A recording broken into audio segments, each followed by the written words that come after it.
say. In a normal year, would have been way different, but on the same time, will have not been that much work. So we'll go forward with the slide. I separate in different category. First of all, was building the staff.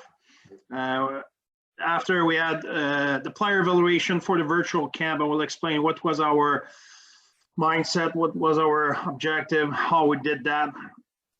The prep for the virtual summer camp, the player evaluation for the camp, which is two different things, and I will explain what's the difference between having a group of player for a summer camp and having a player to lead, to be your team basically, or leading to your selection camp. There were different criteria on both of those. Then after, we'll talk about the selection camp. Selection camp, pre-camp, competition, middle round. It's 4 different objectives. We have a different plan for each phases.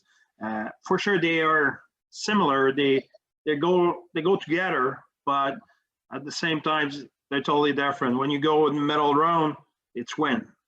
Period. It's NHL. Whatever, how you win. That's what's important. Which in competition and pre-comp, it's more about how the team play, how much you improve, how much you follow what you're looking for, and stuff like that. And the debriefing, it did not happen yet, but it will happen at some point. So if I go with building the staff, the way we did, and that was really important for me building the staff, is you don't choose your staff. First thing you have to know that they put you there. They ask me, because normally you don't have the job before the interview. In my case, it was a process of a few years, and they offered me the job after the World Junior last year. So they asked me what was the best compliment for me as a coach.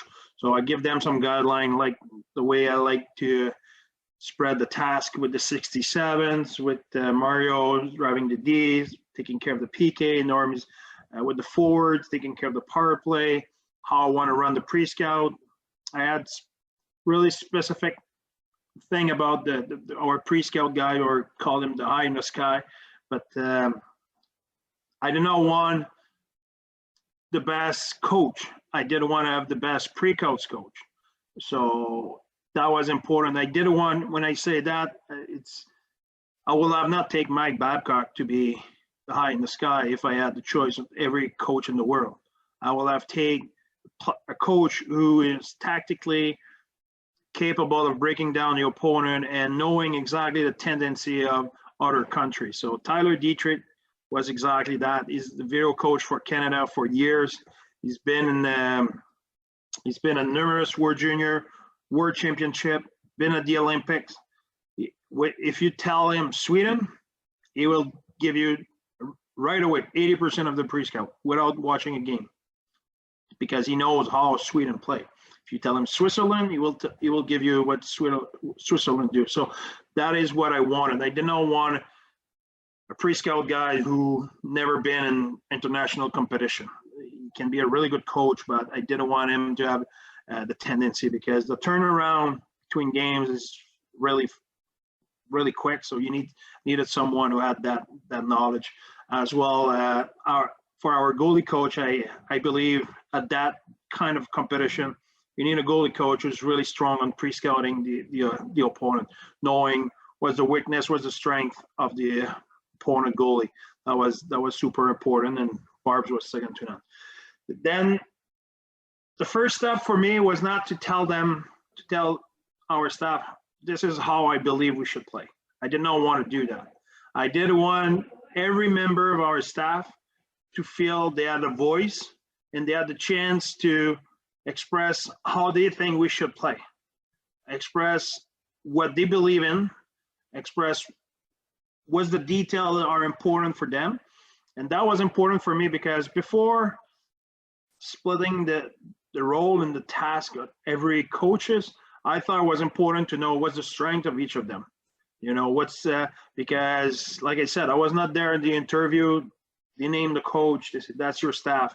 So from there, I did not want to put some responsibility on one guy just because, okay, that's supposed to be this guy who is responsible for that. I thought talking hockey with them will be the best scenario. You can go play golf, you can go on the fishing trip, but it's nothing like talking hockey with a bunch of coaches. I think if we sit 4 or 5 coaches together and we take a whiteboard and we start to draw a system and talking about how we want to run our practice and how you run your practice, how you like the D zone, what's the detail, and 2 days later we know each other. We go in and out, and we know. I didn't know after those discussions we had what Michael Dick believe in, what's really important for him, what is bread and butter for his team. Same thing for Mitch Love, same thing for Tyler Dietrich and Jason LaBarbera. So what we did, each coach, we had to present our playbook with our own team. So the Saskatoon Blades of Mitch Love, the Vancouver Giants of Michael Dick, Team Canada with Tyler Dietrich, and the Ottawa 67s with the Bear, and the Calgary Hitmen with Jason LaBarbera. That's what we did. So we went on Zoom, and we had 3 phases of the system per day. It was about 2 hours of hockey discussion. So we went, example, here on my screen, the first up top is Dave Leger. Hi, Dave. Let's say Dave will present how he believes to play in the D zone. And then after, the next guy will be Zach. Zach will present, you'll tell me how you like to play in the D zone, what you believe in, and what's the trigger, what's the key point, and what's really important, and what you don't want to give. And then after, Luke will present, and we'll do the same. And I was the last one all the time. I was going and I was presenting what we're doing with the 67s. And we did that for everything in our system. So in that way, I could know everybody, what was important for them. And they knew how we play, what I believe in. And we did not play exactly like the 67s, because there's a few things with the 67. It's more long-term stuff. Stuff is take longer to grasp for the players, so I did not want to get into that. But I took some expressions, some points from everybody, and from there we build our playbook, and more importantly, we build our task, our role description, job description for everybody. So I knew the strength of everybody, and everybody felt they understood each other. So that, I think that's was a big key, because in the past, what you do, it was okay, every coach, you get together at the POE, you have 4 days of conference, coach from NHL and different level, they present to you, and after you take the plane and you go home, and you meet again at the NHL draft. So there's no really opportunity for us to exchange and to really say what I believe in. So I thought by doing that in that way this year, we had a chance to know each other as a coach, what we like. So that was for me something with the years. It was not my first, not just World Junior. It was I represent Canada 6 times before that, and I represent Quebec 2 times before that. So it was my 9th short-term event competition. So I knew some year. Example, I coached with Bill Peters in 2008, and before I told him exactly what I believed in, we were 2 weeks in, because we didn't have a chance. We talk a lot about what he likes, what I like, stuff like that. But there's a few things in the system I thought we could do better. And when I told him 2 weeks later, he said, why didn't it say that before? I said, when, how, in which situation could I say that? I won't, the first day we don't know each other, I won't say, no, that you should not play your F2 like that. That's a tough start for a relationship. So I thought doing that the way we did this year was open the door for those kind of discussion. Next thing we did, that was preparing the virtual camp. A lot of questions come across about virtual camp, and I can tell you that back then I did not have the answer. When the pandemic happened and they said, okay, you will have your summer camp on Zoom. I was kind of on Zoom. Wow, what will we do and how we will do it and everything. So we'll talk about that. I forget to talk about the player evaluation. I will come back at the virtual camp. The player evaluation, we had to build a list of about 50 players for the summer camp. The process was during 6 weeks, we had 12 to 14 players a week to evaluate 3 games each. I will let you do the stats, the math. That's more than a full-time job. That was a grind.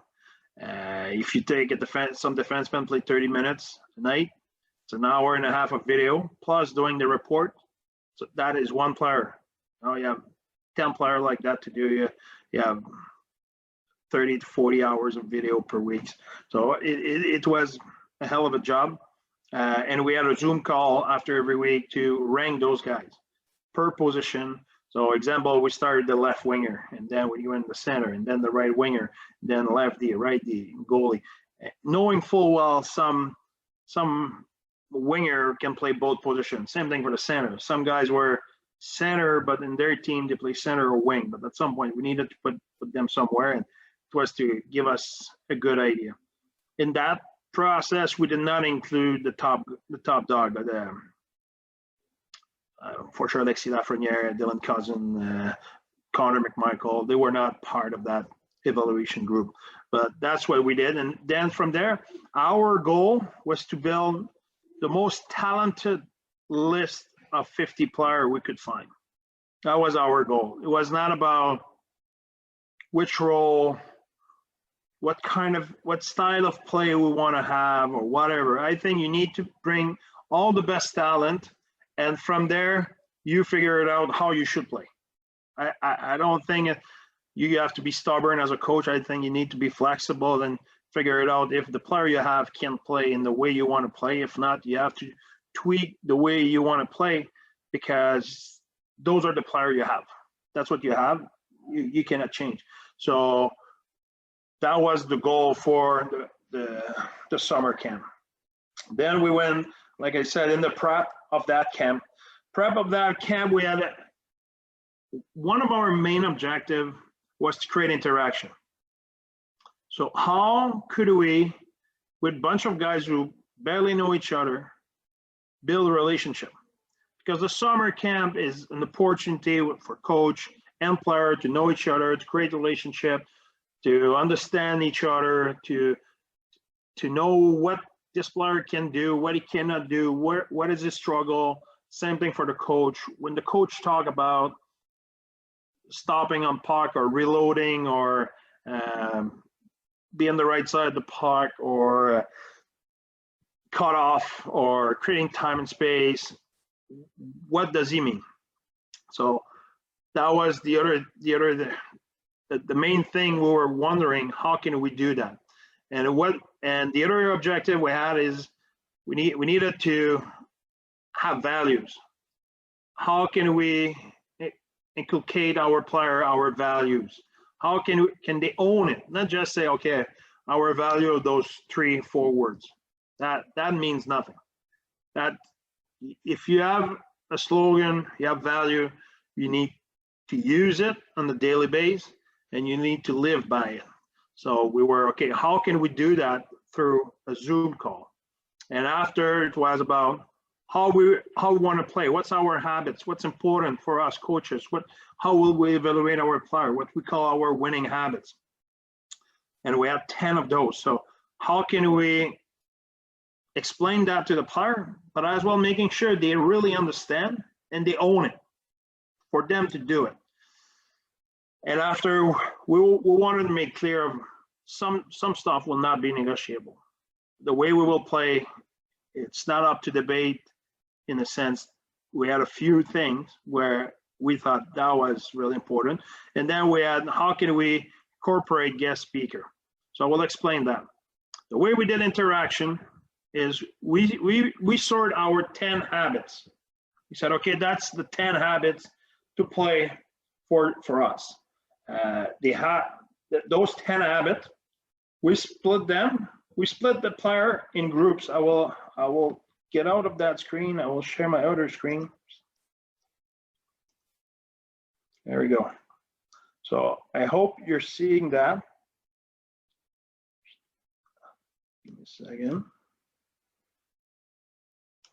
Okay, so here are the habits: win, lose puck battle, reload, be on top of the puck, discipline, face off ready, second quick, creating 2-on-1, block shot, angling and good stick, puck management, goalie presence, and slow down opponent. So what we did here, those are the group you see. Those group of players had to sort one clip of themselves doing those habits. One of each. So Graham Clark had to sort a clip of himself winning a loose puck battle, reloading and being on top of the puck, being disciplined and changing for the team, and a face-off ready. And here Jacob Pelletier had to sort one of those three, and et cetera, et cetera. So you understand the drill. What we did, we send them to each player through Dropbox. We send them an MP4 of one of their games. Actually, we send them 2 games each. And from there, they had to send us the time of example, let's say Graham Clark. Okay, our game against Saginaw at 2:22 of the second period. I have a good clip of reloading. Perfect. We were pulling that clip. And when we did our presentation during the camp, they had, when we were doing our winning habits, that presentation of example, winning loose puck battle, the player had to start the meeting by showing them doing it, explaining what exactly they're doing and how they did it. And that was an unbelievable exercise because we realized we were not speaking the same language. For me, winning loose puck battles means something. For Zach might mean something else, and for Steve means something else, and for Al means something else. And at first, we thought we might be a little bit off on few, but we're not a little bit off. Some guys were totally in the left field. They were, when we were talking about slowing down opponent, we were not talking about the same sport. It was so apart. So right there, we got the attention of the player. Because first, they had to be prepared because they're all proud and they present in front of their teammate. They don't want to embarrass themselves.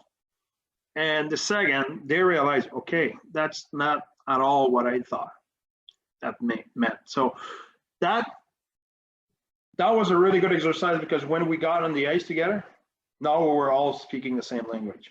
Now we all knew what it was. And after the 3 or 4 players were talking about that habit, there were a coach who were presenting about 10 clips of NHL player or whatever who were doing that habit really well. And that was a really good seller, was a really good start. We did the same with our values. Before the summer camp, we send them, we did a Zoom call and we send them a kind of a questionnaire, a survey. And we asked them a ton of questions, but one of the questions is, what are the important values in a championship team? And why is that important? And we took all those answers, and for sure, all as the coach, we had a meeting and we talked about what we wanted as values, what we thought would be important to win. And when we received the answer of the player, we sort that out because at some point you can say hardworking, resilient, relentless, never quit. Okay, we can find a word, and we're all in the same ballpark here. We all mean about the same thing. So we found 4 words where it was pretty close of what everybody wanted, and we had those 4, and we made 4 groups. That's before the camp. 4 groups, and we say, okay, leading to every day, not the first day, but the day 2, 3, 4, and 5. Every morning we will have a stretch as a group, and then we will have one group who will present one of our values. We'll present a video and we'll explain why that's important and why that will make the difference between winning and losing. And I will have one of that video for you. I will present that. And you will see that's when you talk about creating interaction. Now we had a group of about 12 players who had to make Zoom call. They had staff in it. We put staff, trainer, doctor, everybody. We're 20 staff with the national team. So everybody was in a group and was part of the process of building a video. Will explain to the rest of the group what's our value. We didn't want them to own it again. So that is another thing we did. And all our guest speaker, one thing we wanted to make sure is our players were ready for adversity. So all our players had to prepare, all our guest speaker had the theme of talking about how much adversity they had in the past. So we had guest speaker like Getzlav, Niedermeyer, Robert Oluwango, Dale and Mark Hunter, we had Dudas, we had Akil Thomas, we had George St. Pierre, and they all talk about adversity and how much they had to overcome adversity in championship situation. So I will show you a video of one of our selection summer camp, sorry.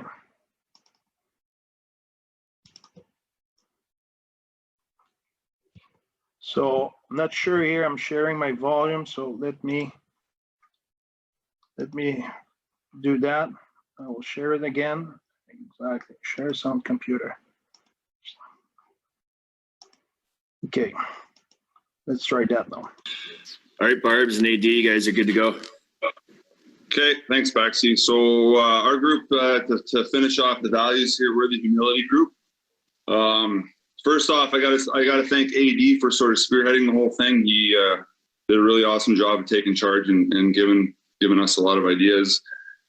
Gotta thank the guys for being super thoughtful with their words. You know, a lot of guys have a lot of awesome things to say, a lot of cool stories, you know, that you'll see in the video.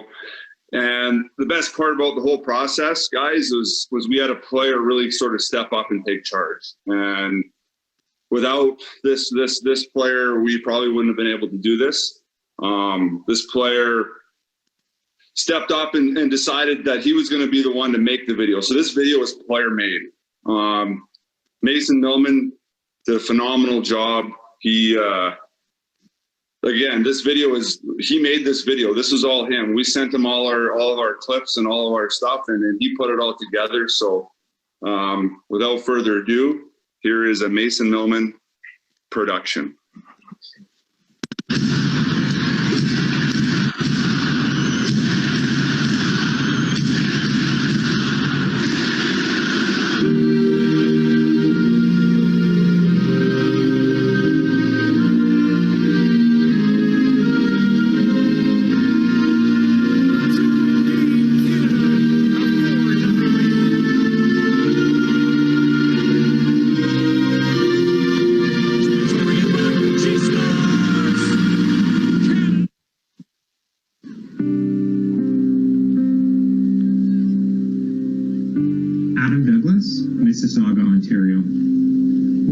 World junior players that really stands out in my mind is Jordan Eberle. This goal from the 2009 semifinal game against Russia really stands out because it was just as I was starting my work in elite level hockey.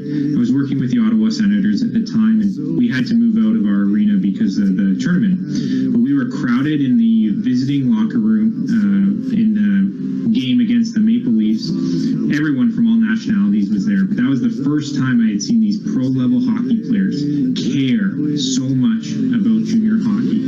They were joking around and laughing amongst their people from their own country, but also as the Canadians versus Russians, and there's a lot of ribbing and a lot of chirping going on, and that's when I really first started to see that, wow, this people care care about this, and it's not just a national pride thing, but it reaches even the highest levels, and the roots run deep, and the opportunity to represent your country is such an honor, even to these superstar level athletes, that this is a moment that will always stand out in my head, because we're all hooting and hollering and high-fiving, and really set a really indelible mark in my memory.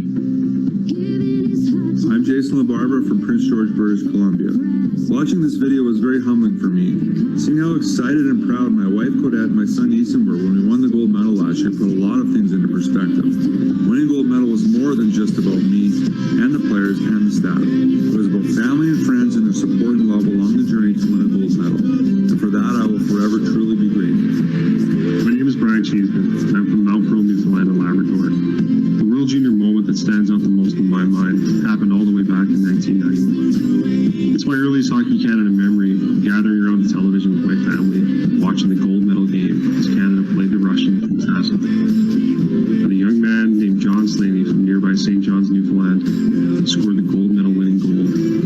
And seeing the passion on display and seeing how loud the fans were and how excited the players and staff were on the bench is something that's been burned into my brain. I think with all this uncertainty that we're dealing with in the world these days, we're standing on the edge of something very special here, and we have an opportunity to create that same level of excitement and buzz from coast to coast. And I, for one, am humbled to be a part of that opportunity.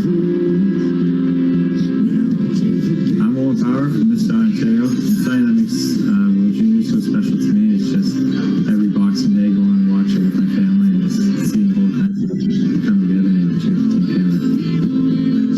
Hendrix Lear from Quebec. Wearing the jersey for the first time obviously was extremely special for me. I was selected for the U17s but was injured, so I didn't have the chance to wear it for the first time there, but I had the chance to wear it at the U18s, and it was really incredible. Obviously, putting that jersey on was pretty special.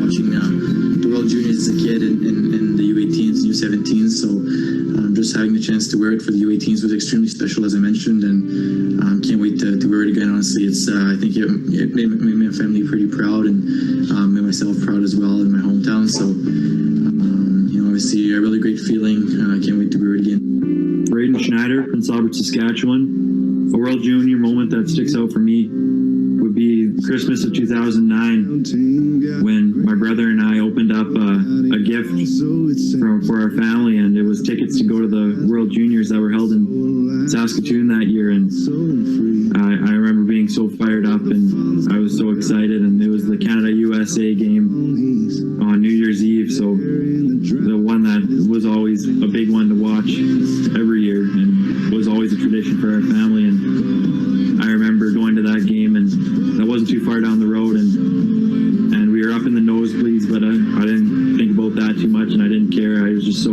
happy and excited to be there. And I remember the game like it was yesterday. I remember Canada going down 4-2 in the third, and Everlay got them into one, and then Pietrangelo buried a goal to tie it up and send it to overtime, and then later a shootout. And I think Canada ended up taking the game in 3 rounds of a shootout, and I still remember it like it was yesterday. And to think that I remember looking up to those guys on the ice, and I wasn't sure if I knew their names too much then, but I did a little research and seen who was there, and I remember looking up to them, and I was thinking they were superheroes, and I wanted to be those guys and wanted to be out there so bad. And I think that moment and that part started the dream for playing hockey, and later and trying to reach playing for the World Juniors for Team Canada. And yeah, looking back at it, I find it so crazy that I was that kid in the crowd that looked up to those guys on the ice, and to have an opportunity to be those guys out there and representing your country, it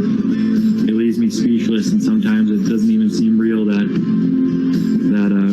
I got this opportunity to represent. And I'm so grateful for the opportunity every time that it arises to represent Canada. And yeah, I think it brings back a bigger picture, and it shows who you're playing for, and it's more than just yourself, and even more than just your team.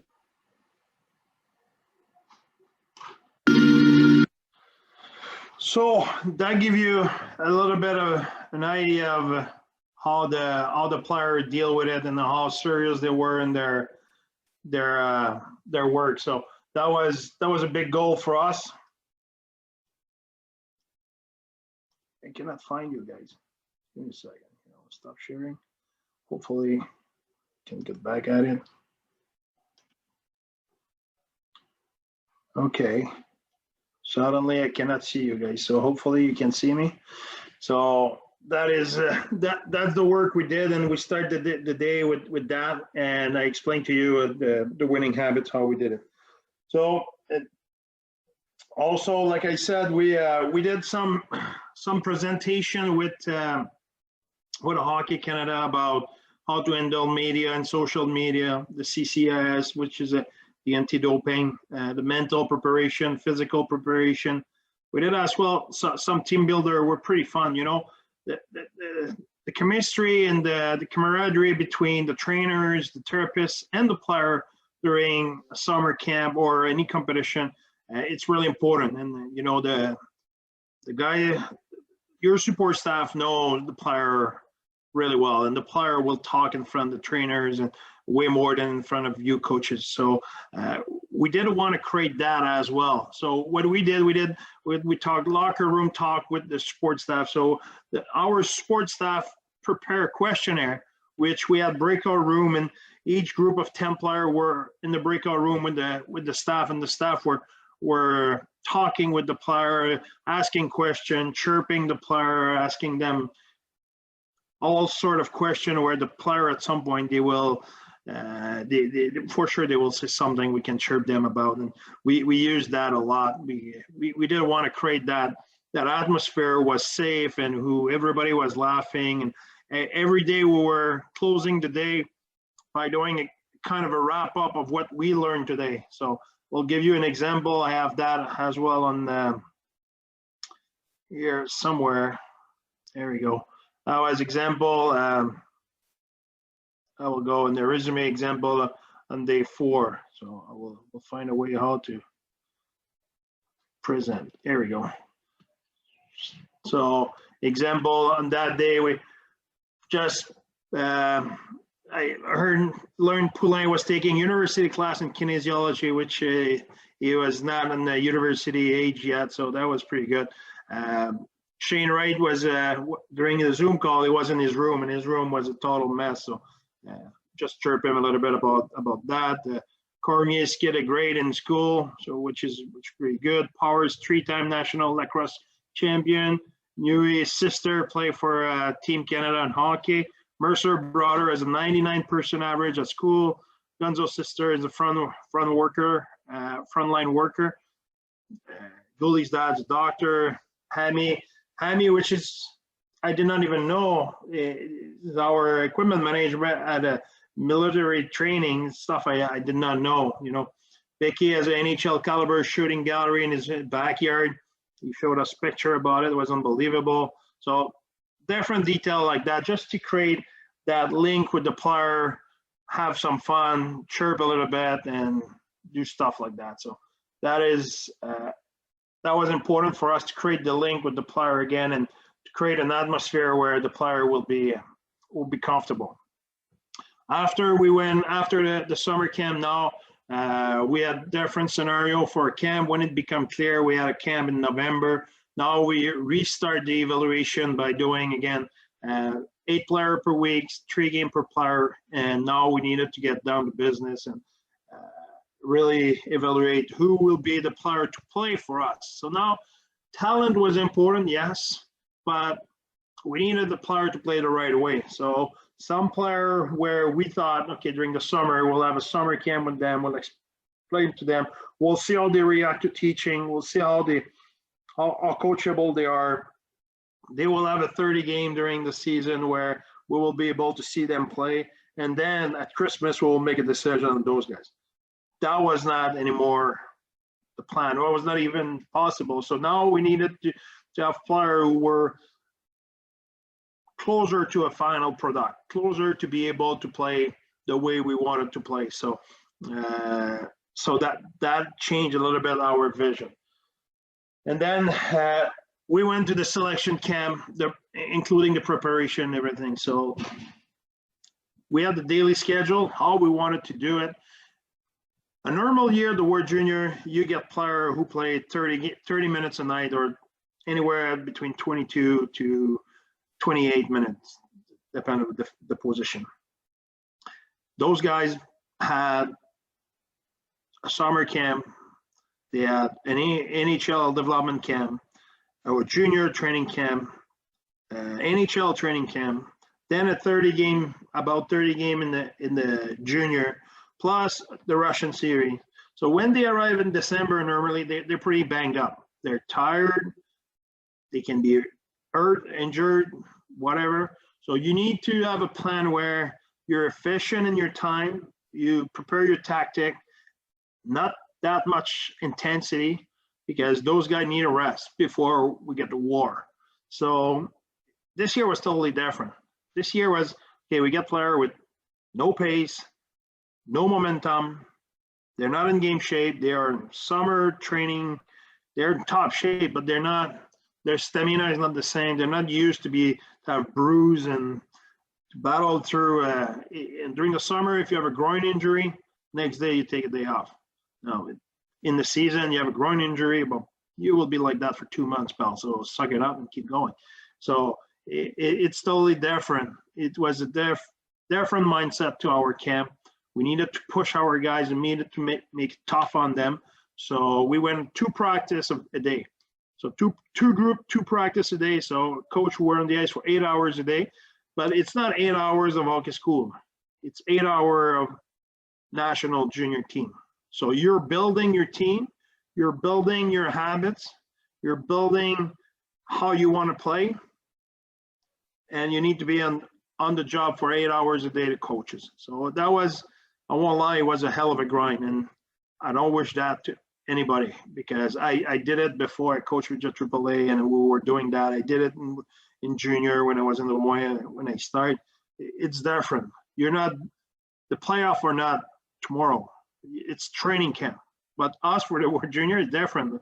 The playoff are next door. We need to push, so we could not. Was really, really, really intense. Here, that's the interesting part for you coaches. The objective for our practices were working on pace and battle, and our winning habits, and just introducing our special team. That was it. So there were no system there. There were no forecheck, ozone play. They were principle here and there, but they were only habits.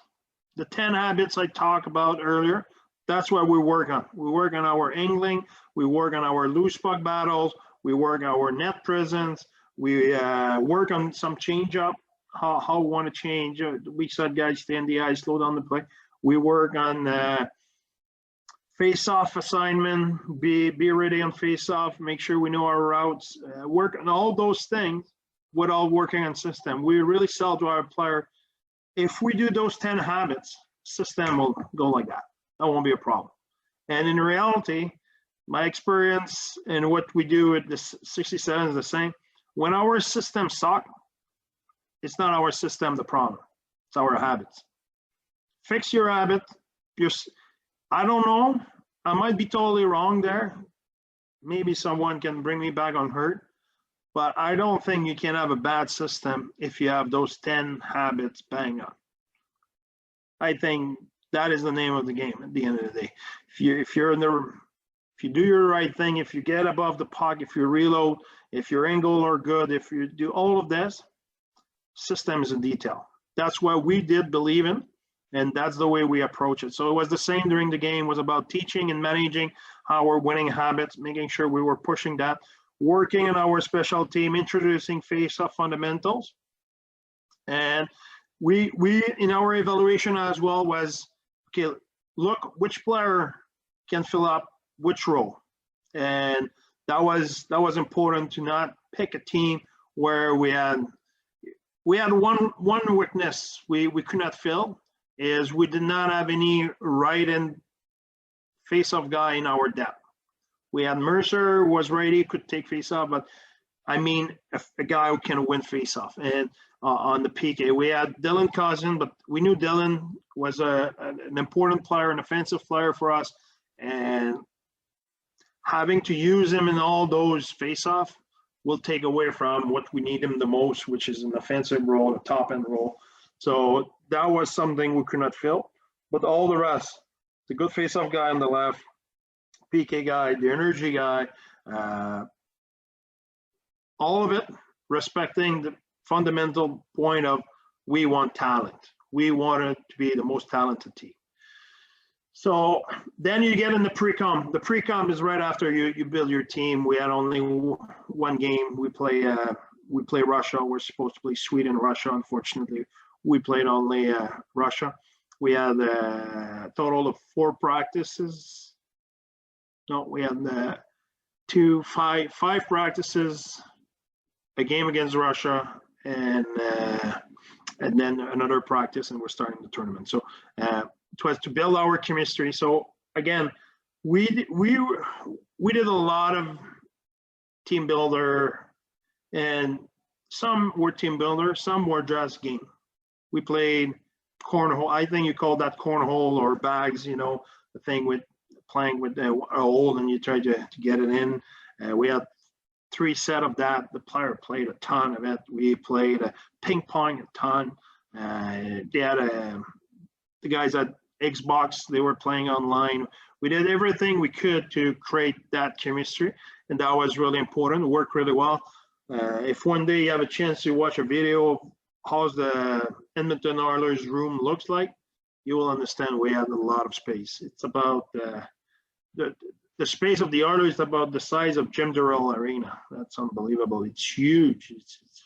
Yeah, just to give an idea, during the playoff, there were a team who were in the bubble using that room. They were using air horn to call the player because it's so big. At some point, it will take 5 minutes to find everybody. So that's just that big. They have 3 gym, just to give you an idea. So it's huge. So we had the space there to do something about it.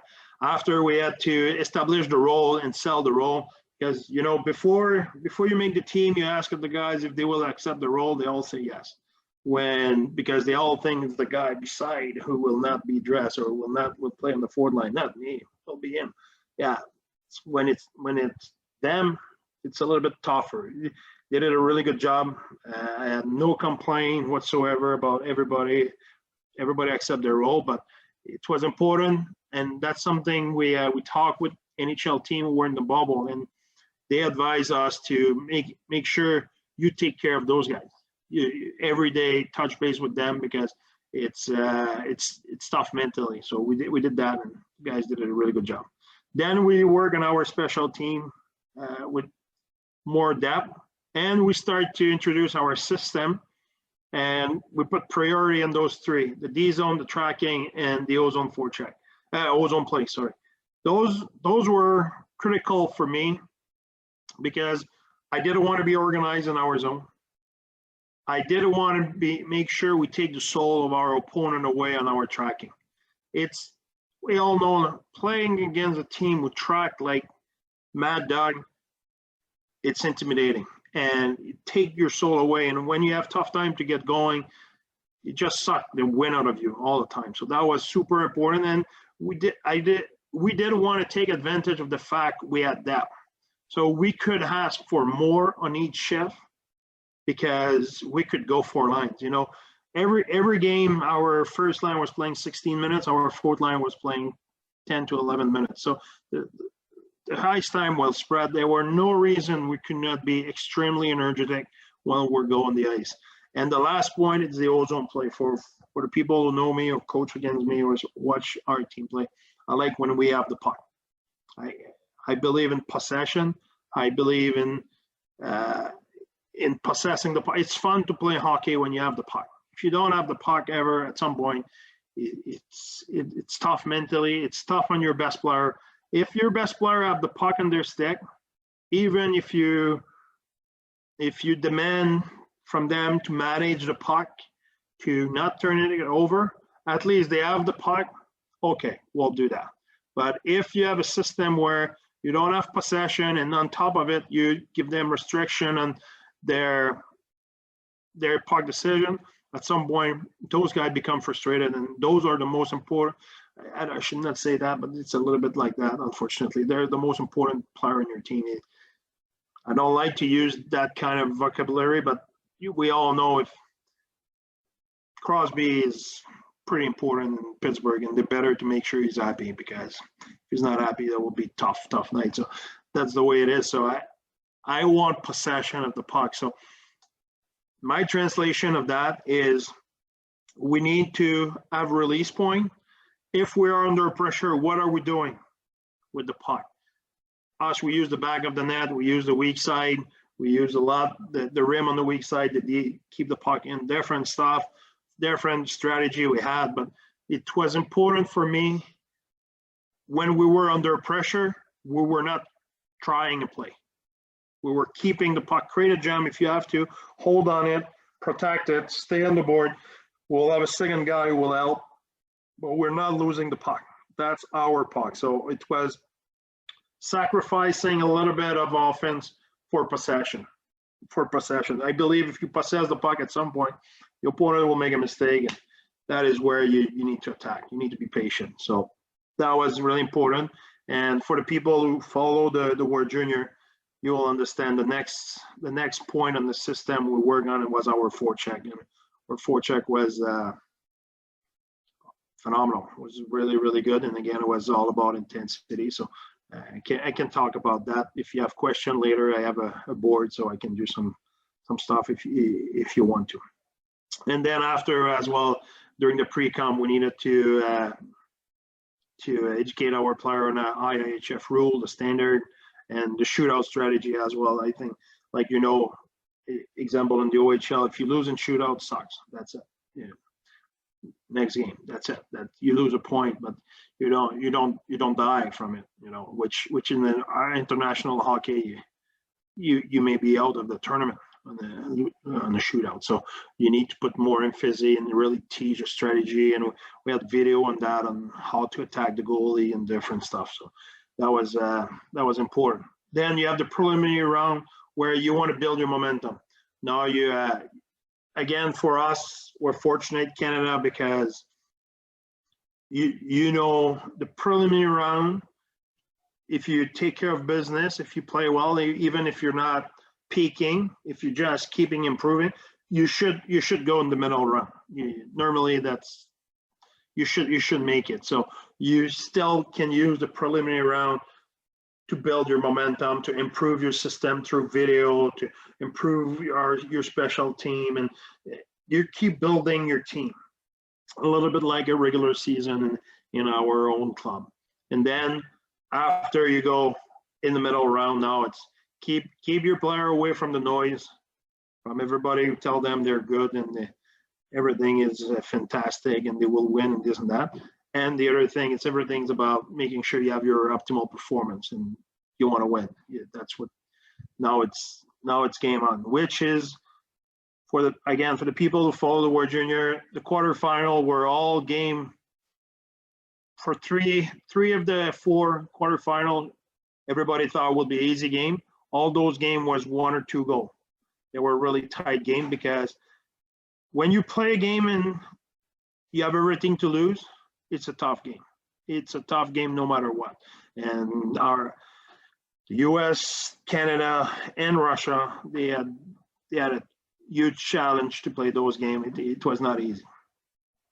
And then now the next one will be the debriefing meeting with the policy committee, which that's coming. It's not done yet, though. I think you will all understand. We felt we played pretty good hockey at the World Junior, and did not finish the way we wanted. So I think we all needed a little bit of time to think about our tournament and digest it and kind of get back on our feet. So that was the process for the World Junior. So at this point, I will be ready to take any question. It can be a system question. It can be a habits question. It can be whatever. And shoot, I'm ready to go. Okay, I have a couple that came in to me through the chat here. What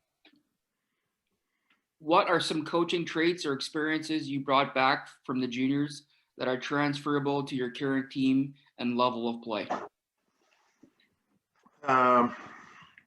Well, a ton. You know, that's people sometimes ask me why I've been in those Evan so much. You know, I'm really fortunate with the 67s. We have an unbelievable staff. I said it many times, but we have NHL people all over us. We had five member of our organization who worked with national team. Switzerland with Jan Egert, James Bull with the U17, Charlie McTavish with the U17, U18, Mario Jamel with the U18, myself. There's 60 team in the CHL. There's about 20 of those jobs. We have 5 with the 67. So I think it's unfortunate, but at some point you want more. You want to learn. You want more. And when you go in those teams, you're surrounded by really good coach and really good people and really good therapist and really good strength and conditioning coach and really good mental skill coach. And you have access to NHL coach. You know, the Hockey Night will tell you, hey, who you want to talk to? You know what? I was wondering how Babs prepares his team at the Olympic. Okay, perfect. We'll call him. We will call you. What? But that's the way it is. So you have access to those people. So what I learned, a million things. I don't know where to start, to be honest. I learned a few details in our zone, a few on the forecheck, the way our D2, we call that serve above the weak side winger. When your weak side winger, let's say you're in the breakout, puck going one side, you have the weak side wingers cutting across. The way D2 can have a really good angle on this guy and surf on him and kind of seal him. I learned about those details. Mitch Love had a really good job on the PK on the D2 position. If you can, I probably have a board somewhere. You do have a board somewhere. There, do you have a board?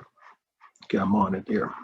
I will, again, share my screen if you don't mind. And I will just, how can I share my screen? How can I make that bigger? There we go. Okay, so let's say we have a situation here where you have your D here. You have your forward who cut the top. The position of F2, for me, it's always on the circle. That is a really trigger point for me, the way I like to play on the PK. So here, if you have your power play, who's here, let's say here, we'll put O, and you have your net front guy who's in front of the net, and you have the bumper guys who try to, he can be there or he can be here, depends about, again, who you play and if he's righty or lefty. But the position of D2 will make all the difference in the world, because if you have your bumper guy and you keep your D1 at the first post here, this guy has nowhere to go. It make it really easy, because if this guy keep creeping here, he's not a dangerous option. But if they have an active guy in the back door, that make it easy on that forward to read and play this guy when your D1 is here, because he's in front of this guy if you want. If your D2 here, sorry, I said D1, but I meant D2. If your D2 is at the back post, here you have a big gap. You have a big hole here, which you have a D here. And now you make it tough on this guy. If this guy is low, is drifting low, open the seam on the back door, now you have a scoring chance.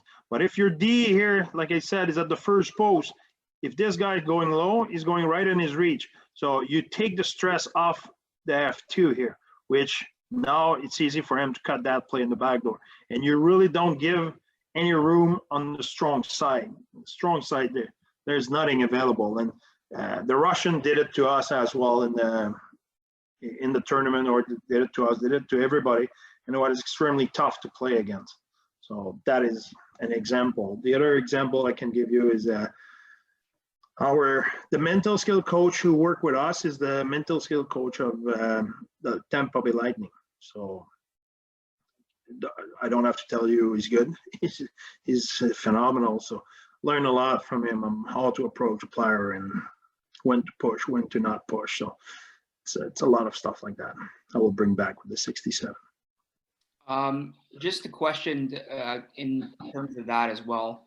How much Zoom and stuff like that are you doing with your 67s players now? Maybe we could translate that to our coaches. Yeah, we do it every 2 weeks, but because we don't know when we're going here. We're making Zoom call, we're chatting, we're happy to see our player, but I don't want to start to do X and O's and do video with our player when we don't know when we will play. It's okay, guys. It's like me. You get me excited, but after you say, okay, I don't know when we'll play. Bye. Come on. It's like a preview for a movie. Okay, that looks like a great movie, but we don't know when the movie will be out. It's the same thing here. I don't want to tease our player, and okay, we have nothing to show for. So we talk about leadership. We talk about different stuff every second week. We had Brian Berg who came on the call, talked to our player. James Boyd is fantastic to organize that with Mario. They took over since October or whatever to organize all of it. They do a really good job. But when, I guess that's more the question, when we will be closed. Let's say we start our season February 15th. And our player can get in town on February 10. Well, probably 2 weeks before, we will have 2-3 times a week video. We'll prepare and we'll talk about our habits. All stuff our 67s know, but don't forget what I said earlier. The language for our guys we draft, when I will tell them to cut off, they will look at me like, what you talk? They have no clue what I will talk about. They don't know what I mean. And maybe some guys on that call, or most of you or all of you, don't know as well. And I'm not saying that because it's a blame. Just that's a language we use with our team. You're sure you do the same thing with your team, but you may call that another expression or another word. So at the end of the day, if we play for the 67s, we must all have the same language. And when the coach barks something, everybody understands what's going on, not just look at each other and say, what he's not happy about here. So awesome. We got some more rolling in here. Next one. So how did you teach your D zone in practice? Okay. D zone. We're not playing a D zone. Okay. How to start? In 2021, the tendency now is to play man on man. Nobody said they play man on man, but they say take a man, stay with him. Okay, it's not man on man, but explain to me what it is. So basically, down low, most of the team play man on man. And example, if what we call scissor, when the defensemen get involved in offense, I will try to share my screen again, get that going. Okay, when example, you have a D here for the opponent, puck carrier is here, he's climbing the wall here, and the D is going. We call that a scissor. Here it's a scissor play. That's an outside scissor. If the D is going inside like that, it's an inside scissor for us. That's the language we use. Okay, on most of those play, most of the team has the winger to stay with the D. So if the D is going, the winger will stay with him. So if he drops the puck, it will be his guy. Or if this guy's coming in, the D is going, the winger is going down. So that's for us, it's man on man. We're not playing man on man. We're playing a zone, but really a zone where that's what we played at the World Junior, which is different.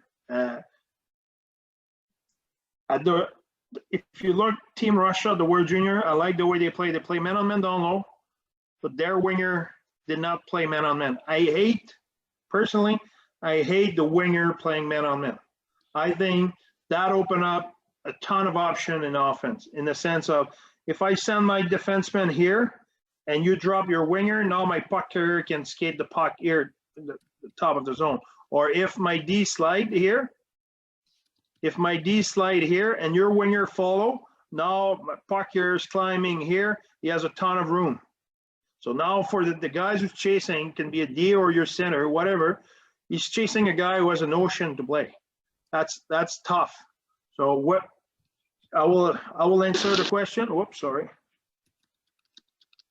Here for us, the way we play D-zone is, we have the first guy, we call it the trenchman.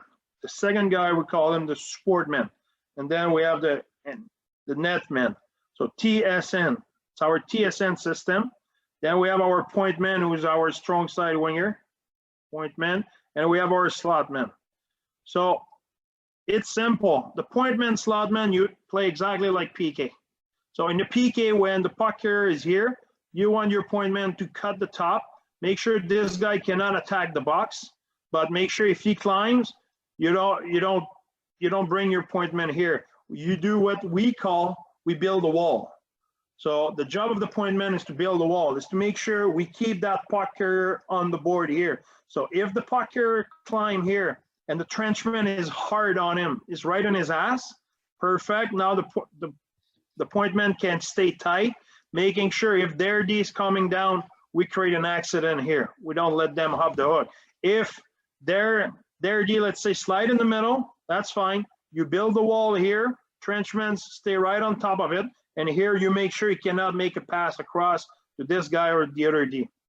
If this guy's going in, the slot man, it's your responsibility. You play a zone. So the slot here is the responsibility of the weak side winger, the slot man. That's your responsibility. So if they slide their D here in the middle, and even if our point men build a wall, they pass the puck through, that's exactly the same thing in the PK. This guy will coming back. This guy will front the shot. If they dish the puck here we go. We're flushing, same thing in the PK. Now this guy's in the middle, is the slot man. So it's exactly the same thing in the PK. We're not opening up the ice. We're building walls. We're keeping play on the side, and our trenchmen's pressing, sportman, netman, and if, example, they make a play towards the net, we should have layers here and our slot man protecting the slot. The TSN, I love it. If, example, if it's a cycle, the sportman will go in the cycle. Trenchman, you're coming back, and you're coming now. The sportman, if you want, will become the trenchman. This guy will become the new sportman. The netman, you stay in front, like the old days. The netman, for us, protect the net front. You're not going anywhere. You're protecting the net front. If they play behind the net here, they won't score from there. Big mistake I see, and what I try to do in offense is putting the puck there, because every D here are diving. So for a split second, you have an option here. And if you don't have option, most of the time you attract the weak side winger of the other team coming back to cover for the D who's diving behind the goal line, and we activate our D here, so we have option here. So that is what I don't want to give defensively. So for us is trenchman, hard. As soon you have a body contact, sportman, you're going really quick. Netman, you stay close. And big part of our structure is, we call that make it small, quick. So trenchman for us, never contain. Never, ever, ever, ever, ever, ever, ever contain. You are going.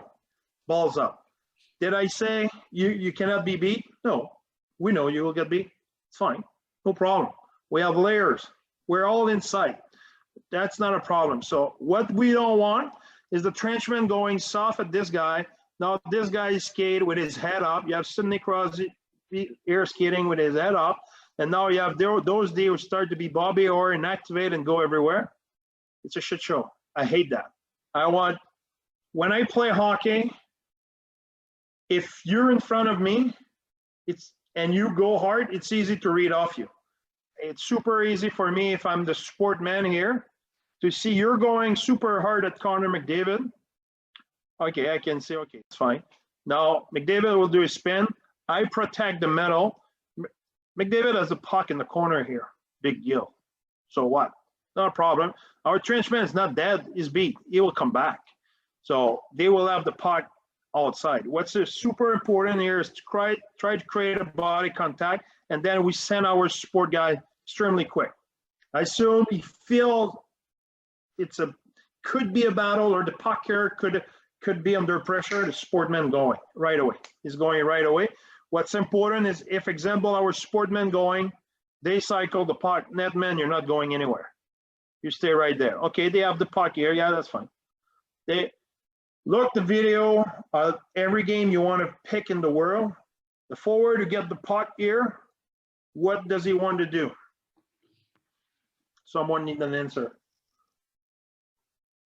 The forward to get the puck here in offensive zone, what does he want to do?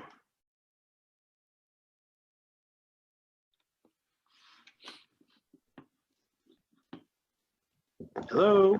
Find F3. You want to find F3. You got it. You want to pass the puck. He doesn't want to attack. He knows he won't score from there. So we're not going there. We're staying on F3. We're staying covering in the slot. Our cavalry, our guys will come back, but we're not going there. So this guy, if he wants to score, needs to attack. And then we're all in front of the net. Now it will have a lot of action there. So that's the way we believe with the 67. That's the way we play with Team Canada. And I will have really tough time with any team to convince me to drop your winger when they activate their D and open up that space and giving a chance to the opponent to take that ice. I don't believe in that. When you look the analytics, the numbers, the advanced stats, they all say you need to cross the railroad here. You need to go across D to D pass, or you need to find a seam pass across here, or you need to carry the puck over. Well, that's what I don't want to. So if the puck is here, we're building a wall. We're here. We keep the play there. If you want to play across, you need to go through all of us. If you do it, good for you. Good luck. That's fine. But to do that, to make that play, you need what? You need time and space. What's important for our trenchmen again? You're going. You're not giving the time this guy to have the time and find this guy. You're going hard and super quick. You're going, and if you get beat, that's fine. Because if you're going fast, as a sportman here, it's easy to read. It's easy to see, oh, you're in trouble. This guy's in trouble. But if you're not going fast and suddenly you get beat, how could I read that? I thought you were containing. I thought you were all good. So now maybe I'm cheating on the pass option of the puck carrier or whatever, which is if the trenchman's going hard, it's tough for the puck carrier to find his option quickly. And it's easy for your sportman to read that, oh, puck carrier here is under pressure. No way he's moving across. He will drop it for a cycling. I can be quick on the cycling. I can put a hard pressure in. We make it easy for the next guy to read the play instead to just wait and contain and transfer the problem to the next guy. Oh, guys behind us to read the play. Yeah. I want to make it easy for the guy behind because they are the guy who protect the inside. So they are the guy who should be in control. The guys who's pressing, his only job is to press hard and try to disturb the puck here, and then we can be ready for the next play. So the way we teach it, we have a drill we use a lot. I will explain it. We have, let's say the first guy is here, second guy's at the post, and we have a third guy here. And we have 2D offensively. Defensively, we have our TSN. And here, I'm here with the puck. Coach is here with the puck. I will drop a puck to this guy. Now this guy has the puck. Trenchman will go really hard at him. It's 1 against 3. So it's one guy against the TSN. So till there's a second quick situation, the sportman has to stay inside really patient. Soon the trenchman do the job. Now the sportman has to go get the puck. Soon he gets the puck, I blow the whistle. I will rim a puck here for the guy who will get the puck here. And then now again, it's a TSN situation. So those two guys will re-engage, put pressure. Now it's 2 against 3. But what's important is, example, the play change side. Let's say he's going here. This netman cannot go before the next D arrive, and then he can put pressure, and it's always the same principle, TSN. And then the third puck is a puck low to high, and now it's man on man on the low high play. So puck's going at the D, trenchman will take this guy, sportman will take the next guy, and the netman will find their F3 if you want, the third guy. And now it's box out situation, puck on net, 3-on-3 in front of net. That's one drill. The other drill we do, we call it the Indy 5-on-5. So let's say we have an offensive team, we'll put O here, and you have your defensive team. So TSN again with, you have your point man and your slot man here. Again, the coach is here. Oh boy, coach is here. And when start the drill, give a puck to this guy who will climb the wall.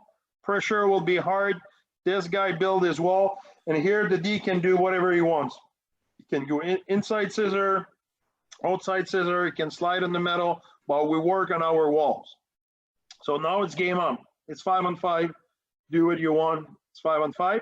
When we blow the whistle, the team who were in D zone, the defenseman, you're coming at the top circle and you're coming back. The forward, each forward, you know, you need to go get a dots. So let's say here we have this guy will go around the dots here. This guy will go around that dots. And let's say the last guy will go around that dots. And then it's the same drill. So the first guy back will work low.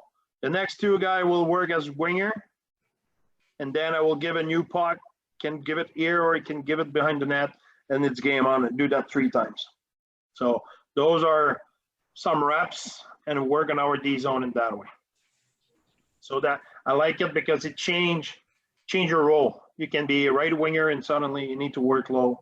You need to read off your teammate and stuff like that. And it's not continuous. So I can blow the whistle, stop the thing, teach, restart. That's the way we teach it. So I don't know if that answers the question on how we play in our D zone. There's a lot of details I could talk about, but I will need an hour to talk just about the D zone. No, that was great. Thank you. We got a couple questions here, less about the hockey side, I guess, more about the mental and some scouting stuff. So yeah. After the final game at the juniors this year, what is your message to the players? How, as a coach, do you manage the disappointment for the players? Well, I'm terrible at that, so just make sure you don't take my advice for that because I'm no good. I'm coaching to win. I'm coaching to perform. I'm coaching to excel. When it's over, it's over. I'm terrible with my own team. I'm terrible with Team Canada. Just this time, I told them how proud I was to be, and I was. As a coach, you cannot control the result. Nothing you can do about the result. Nothing you can do about the good bounce, the bad bounce. I felt in the final we had a slow start. We had 12 minutes. We had a slow start. We had a pushback. Our player, they had no season. It was tough for them to play back to back. They did not react well to it. But then they bounced back. We had the last 38 minutes of the game. I rewatched the game twice. The last 38 minutes of the game, if you watch only those 38 minutes, you say, wow, it's an easy win. It was not. We could not figure it out. We could not score. We played well. The last 20, I don't remember, 27, 28 minutes, they have one shot on net. So cannot be other than proud of our team and proud of the effort and commitment, and everybody was devastated. You know when your team really wanted, or when your team just hoped. Our team really wanted this.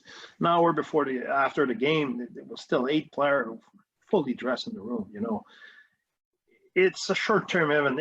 In your own team, when you have players for 3 or 4 years, when it's over, they're devastated, and it lasts for a week.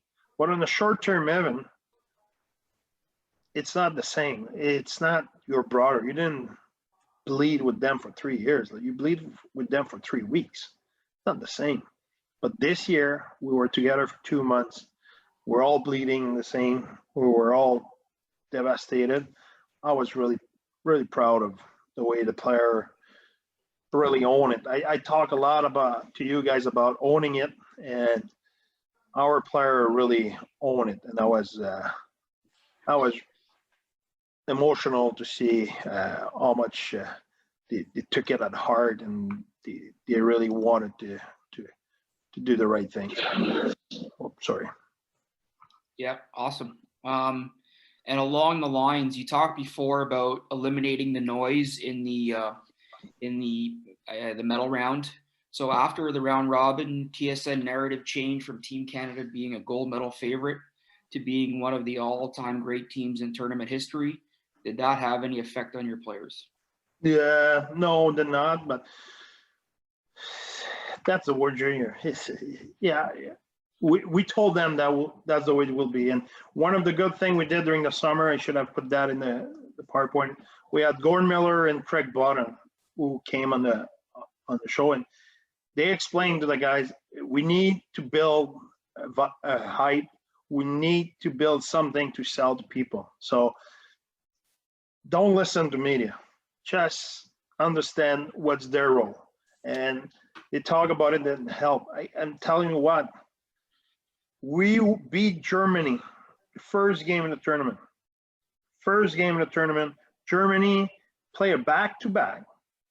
They have 14 player. 14. They play a back-to-back. They did not have one practice from December 13 to December 26. They were quarantined. So they played the 25th. We played them the 26th. No practice. They just played Finland. They played their ass off. They played their backup goalie. Just remember, their first goalie had the COVID, could not make the tournament. Their second goalie, who was their starter, they didn't play him. They played the other guy. He was not even good enough to play in the beer league.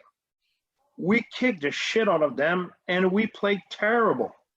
We beat them 16-2. When we talk about our habits, we were terrible in that game. It's the only game I was not happy about the way we played. It's the only game I said to the guys, that's bullshit. We beat them 16-2. First question in the press conference after the game. We just beat Germany, who were sick, 2 game and 2 night, play their third goalie. Is it the best team ever? That's the first question I had in press conference. I say, wow. How that's the World Junior. The media wants to create hype, wants to create something. So it's about being prepared to that and address that to the player, not when it happened. When it happened, it's too late. It's like when Kirby Dog got hurt, or when we get in quarantine, that was kind of, sucks. Okay, let's go. Why?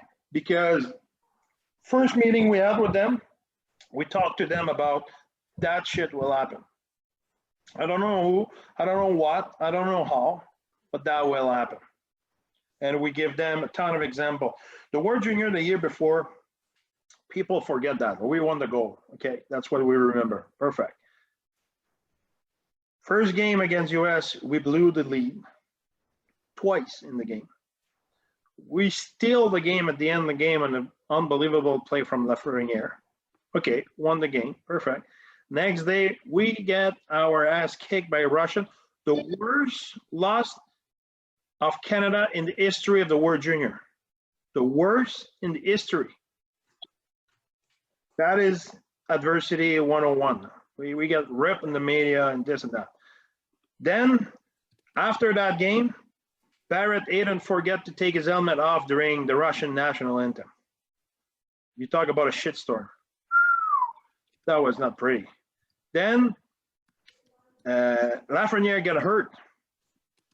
Now, Lafreniere is out for the tournament at that moment. Talk about adversity. And then, Joe Valeno gets suspended in 1 game for Ed Buck. talk about adversity. Veleno he's a big piece for us. Then we got sick, but sick. Don't talk about 2 players. Talk about 7, 8 players are sick or game time decision. Never see that in my life. And then we arrive in semifinal. After the warm-up, we have 3 guys who, Dylan Cousin, pretty good player, Bo Byram, pretty good player, and Q Bifa. We don't know if they will play. We'll see after the warm-up. They're sick. Bo Byram, after the warm-up, is puking everywhere, cannot play. We play Finland. It's real. We're not playing a bad team. That's adversity. Then we arrive in the final. We're down 3-1. If you remember how we came back, it's a wrister from the blue line, hit the stick of their forward, hit the left leg of McMichael, bounce on his right skate, bounce on the ice, over the pad, the goalie went in.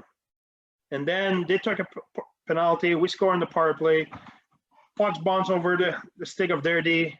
Akil Thomas take a breakaway. We took 2 penalties to finish the game. We're in trouble. We throw pucks over the glass. Could have been a minute 50 power play, 6-on-3 for Russia. Instead of that, hit the camera of TSN, puck stay in play. That is what you need to do. You need to have the bounce to win the World Junior. It's like that every year. So that was part of our summer camp. Explain all of that, the players, saying that kind of shit will happen. It's how we will react to it will make a difference. It's if that disturbs you, the ref at the international level are inconsistent, like unbelievable. Yeah, that's fine. They will call bad penalty. That's fine. We're not even reacting to that. We just move on. We know that will happen. If we react to it, we're just idiot. We just know that will happen. So when Kirby Doc went down, sucks. We were disappointed. He's a good kid. He's a good guy. Okay, but that's it. We're moving on. And it was the same every day in our adversity, the quarantine or whatever. It was all the staff, not just the coaches, all the staff, the support staff, the player, everybody had to be on board and know adversity will happen. We don't know in which form, but it will happen, but we'll react to it in that way. That's how we'll react. We'll just keep moving forward and we'll move on. And that's what the guys did. Awesome. 2 more as of right now, and kind of a similar question between 2 of them, 2 of the next 3. And it's from a kid who played in our junior A loop last year. So Devin Levy was a great asset for Team Canada. Wasn't invited to the summer camp, but then becomes your starter. How does that happen? That's a good question. Yeah. To be honest, we had a tough time to evaluate him under video, and I have all the respect in the world in the CCHL, and my son played there, and it's not a matter of respect, but we'll all be on the same page, saying a guy performing in the CCHL and say, okay, how will he perform junior major? Okay, we can figure that out. How will he perform at the best stage of junior in the world with a bunch of first-round pick, with high pace? How will he perform? You know what I mean? It was a tough guess. So we thought at the summer, we look at him, we liked him, we looked at the Junior A Challenge, and we liked him, but we said, it's tough to know really what he will be able to do. So let's wait. At that moment, we think he will have a season. Remember, we do those invitations in May. No way we're thinking we're not playing hockey in September. No way. We're sure we'll have a season. So we're thinking he will start his season. We'll see him play there. We may invite, if he play well, we'll invite him in December and we'll see. We're not thinking we have enough sample at this moment. But then now I explained that when we say, okay, there's no season, there's no summer camp. Now we need to invite players to make the team. Now we're in the situation we're saying, okay, what about Levi? We're in the same spot. Tough to evaluate him because he played Junior A. He looks really good, and we won't have any look on him. We need to invite him or not. So we're supposed to invite 4 goalies, and we say, you know what? He looks really good. He was really good under pressure. Jason Clark said really good thing about him. I said, let's invite him. Let's invite him and we'll see. And dead honest, the first day he went on the ice, it was a small group. There were 3 or 4. Our goal coach come back in the office after and said, we got a goalie. We were kind of, come on, we got a goalie. He saw him in this session with 3 guys. Come on. He said, telling you he's fast, he's competitive, this, that. We chirped him for 2 weeks with that. And when he jumped with the rest of the group, we were kind of, we cannot say to Barbs we like him because now Barbs will chirp us for the next 2 weeks. So we played it cool, but he was really, really good. He made it easy on us to go with him. Awesome. And we have another kid too, who's familiar with you, is Jack Quinn, who never played in any of the POE going forward and then makes it at the U20. So if you're good enough, they'll find you, as they say, right? Yeah, exactly. Oh yeah, they will find you. And we had player on our evaluation list who play in the Alberta Junior League and the BCHL. We had Levi who played in the CCHL. We had player in the Junior A across the country, or we had player as well in the USHL. We had 1 player in the USHL. We had 2 players in college. So the World Junior is too good to pass on the player because where he plays or whatever, you need the best player. He's just, you will all understand. You scout for the CCHL. If I'm telling you, there's a guy who play midget in whatever, and he did not play AAA, didn't make the AAA, or didn't go to AAA, but he played midget in Pembroke. But he should be on your not on your team in the CCHL. He should be on your all-star team of the CCHL. What will you tell me? I'll say, play midget AA. I'm not sure. Yeah, but I'm telling you, he's good. Yeah, but not sure. But that's the evaluation you have to do sometimes. It's a tough one, but that's the way it is. We got 2 more here. Luke Shabbat, if you can unmute your mic and ask your question. Hey Bear, how you doing? Very good. Yourself? Good, thank you. I was just saying, I've got the pleasure to help coach your lads this year in Rockland. Oh, here we go. Yeah, I want to give you credit because they're great, both young men. So they're awesome on and off the ice, and the credit to you and your wife. We had a Zoom call a week ago with our team, and we asked the boys if they teased you about having issues with the water bottle. Has that been sorted? Yeah, it's been sorted. I was they chirped me today about it actually, so it's done. They got your message. That was unbelievable. And I knew when I saw the thing is, I'm guilty. I just ate pizza, so my hands were so greasy. I saw the bottle coming. I was kind of, oh my God, that's not a good news. And she gave me the bottle, and I could not even move it a little bit. I was, oh my God. When I came back in the coach's office, that's the first thing I said to our video coach. I said, make sure you get a copy of the press conference. I said, why? Said, you will see, you will laugh. So everybody was, what happened? What happened? So I was saying, you will see, I just lost the fight. So they thought I'd get into it with a reporter or something. 2 minutes later, it was on Twitter. So they put that on the screen. They played that on the screen. I got chirped pretty good. That was a good one. Awesome. We got one last question. We'll get you out of here after this one. Can you detail the ozone forecheck Canada used? Yeah. It's a pretty basic forecheck.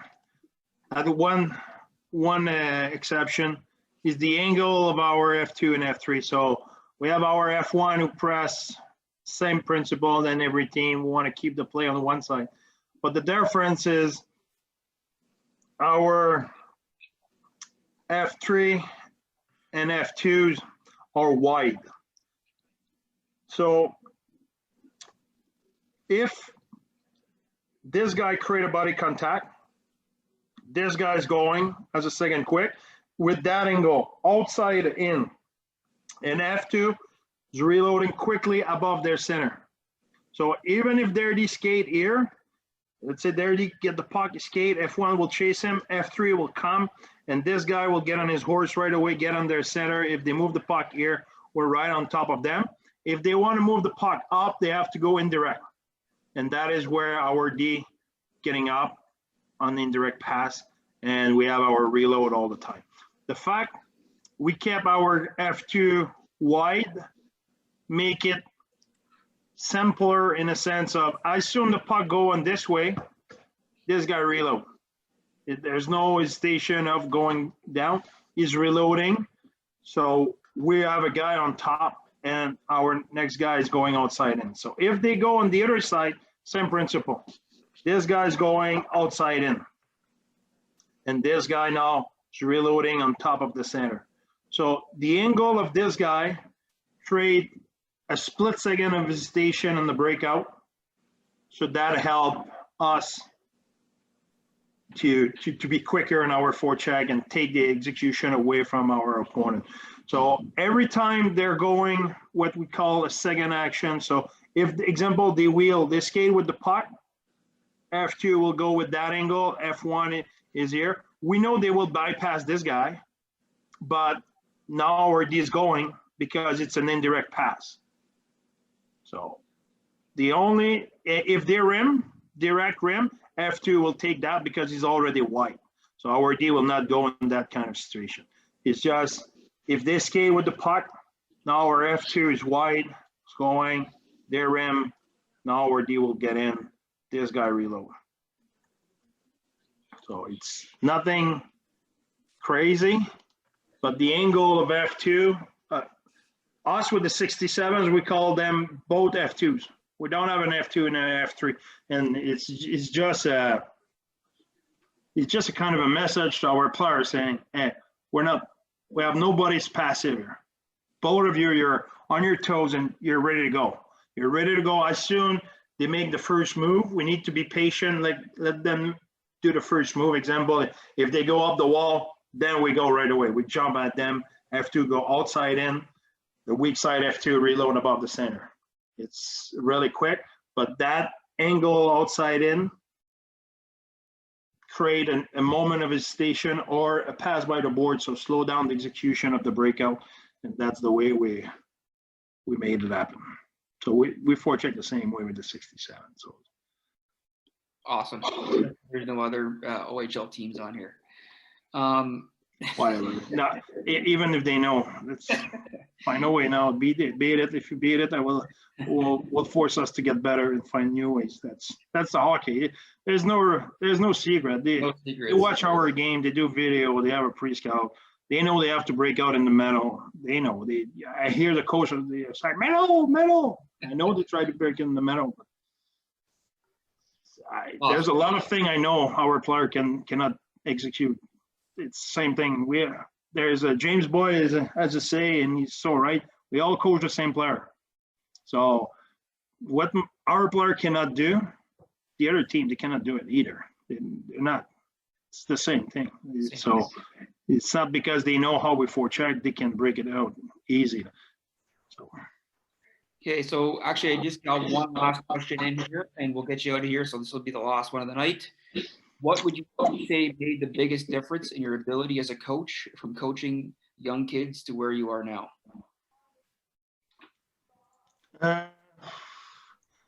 For me, it's I don't change my recipe.